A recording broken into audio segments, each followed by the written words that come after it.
nakikita ko naman, maayos naman ang ang kinakalabasan. Kasi nakapagpa-champion nga tayo ng ganun lang ang ginagawa natin, imbet aartihan pa.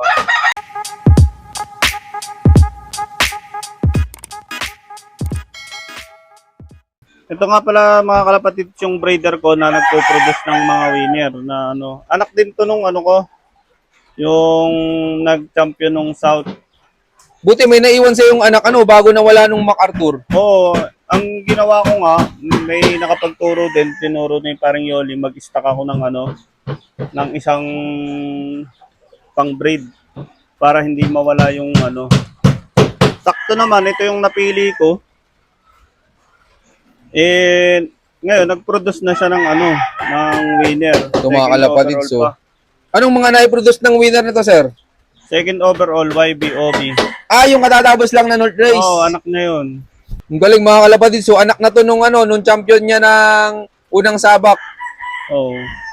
Parang lang ba, magkaparehas lang sila nung body conformation yung sabi ng mga maliit na lang din ibon. Ito sila pag naglalabas yung laging may parang saringgan, yung basag yung mata nila. Anong saringgan, sir? Yung may Oo. saringgan. Lahat ng inanak nan ganan. Oo, lalo na yung anak nito na inista ko na lalaki. Maganda yung mata niya. Parang yung lalaki na yun, kamukha yun nung nanalo ko na South na first overall ng OB. Tsaka karamihan ng anak nito sa akin, babae. Pag may cock, madalang na madalang. Kaya nung nag-anak siya ng cock, kamukha nung lolo niya, inista ko na. Nandito, yun nung pinagpapalit-palit ko lang sila ng nanay back to mother, tapos minsan may isa kapatid. Yun lang. Yan, maraming salamat po, sir. Yan, good luck sa breeding. Pero ikaw pala, sir, anong mga gamit mong supplements kapag sa breeding? Ano lang din, pula-puti lang. Tsaka wala naman ako masyadong inaarte sa breeding. Binibigyan ko lang sila ng GMP3 pagka yung may inakay na sila. Tapos lang, Vitamin Pro, yung probiotics, tapos honey. Para hindi sila masyadong ang katawan, yung gamit na gamit ba. Tapos, sir, sa mga inakay, may sinusubo ka pa? Wala namang na iba eh. Pula-puti lang lagi ang ginagamit ko. Sabay, abang nakabreed yung breeder, sinusubuhan mo yung breeder, tsaka yung inakay. Pag alam kong kaya na nung YB, medyo malaki na yung bunganga nila. Yun, ko na. Binibigyan ko na nung kasi minsan nagkukulang naman yung subo nung magulang eh. Di para hindi sila mabantot. Ano yun, araw-araw, sir? Hindi naman, yun ay mga once a week lang. Kasi baka lalo sila eh. At nakikita ko naman, maayos naman ang kinakalabasan. Kasi nakapagpa-champion nga tayo ng ganun lang ang ginagawa natin, imbet aartihan pa. Oo nga. Kaya, pero dati, sinubukan mo yun, sir, yung maraming gamit na supplements, no? Oo, tapos sa iba kung ano-anong may bumili pa ako ng mga glucose, yung mga ano-ano. Hindi effective. Oo, parang lalong nahina sa lipad eh. O mali lang talaga ang gamit ko. Stick na lang ako sa basic na ginagamit ko.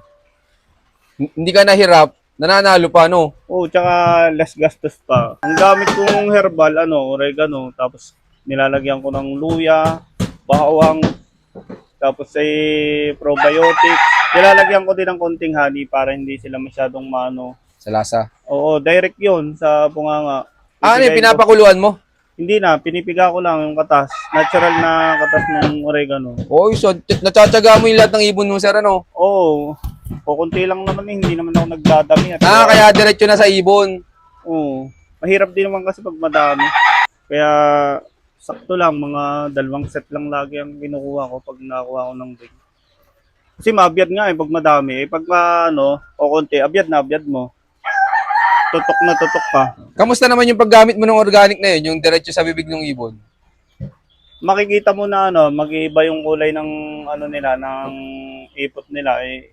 Ibig sabihin na parang napurga na sila doon. Nailabas na nila yung mga masamang nila doon sa katawan nila. Post partes, okay na, normal na uli. Pinapaano ko sila ng dextrose powder para recovery kanilang katawan. Yun na yung gamit mo dati pa? Oo, yun lang. Tapos pagka Miyerkules or Huwebes, pula-puti.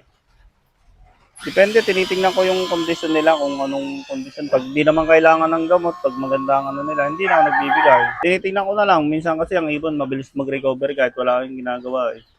Normal lang. Tubig, honey. Hindi malakas ka pala sa honey dito, sir. Oo, lagi akong nabili nung ano, yung isang ano, parang bote ng ano, ng gin, yung 2x2 ba yun? Ano yun? Sa pato ka sa tubig? Sa tubig. Sa moron sa tubig ka sa honey.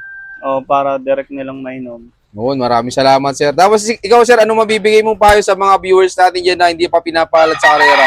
Tiyaga lang at saka tutok sa kanilang ibon. Lagi na lang babantayan yung kalusugan ng ibon nila kung anong lagay. Makikita mo naman yung kahit araw-araw ka naman nag-iibon.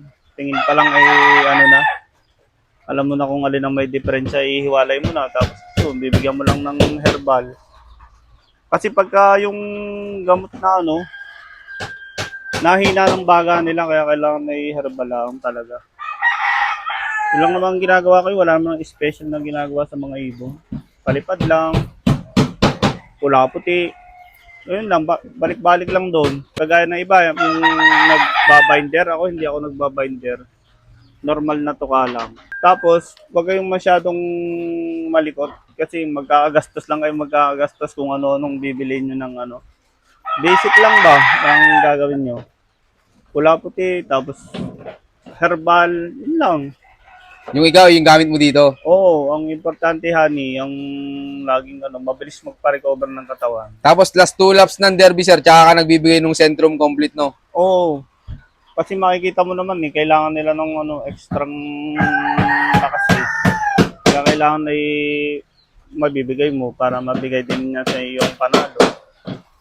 Ganun lang naman ang ginawa ko. Yung Centrum, pinaghahati ko yun pagka masyado ng malayo. Yun, maraming salamat, sir. Tapos, sir, tingin mo, ano yung pinaka-importante sa pagkakalapati para manalo? Focus lang sa pag-aalaga. Tsaka ano, kasama din dun yung pagtutos talaga. Yung ang nakikita ko yung point ng ano, yung dadaanan na lang, dapat mag-ano ka doon para masasanay silang doon lang sila dadaan. Yun lang. Tapos sa pagtutos, ano yun, yung parang nagsasacrifice ka na din nga eh. Kasi hindi mo naman alam na ano, biglang uulan or madadagit ng ano, ng falcon, madadali. Di wala nang kagaya ko, nadali yung akin nung last na South. Ano kasi noon eh, dikit-dikit ang mga ranking. Kung baga, pag nag-clock ka ng tawid dagat, ay ano, contender ka talaga. Ay yung akin, nadali agad sa timona ng falcon. Yun, di nawala ang akin, wala ng pag-asa.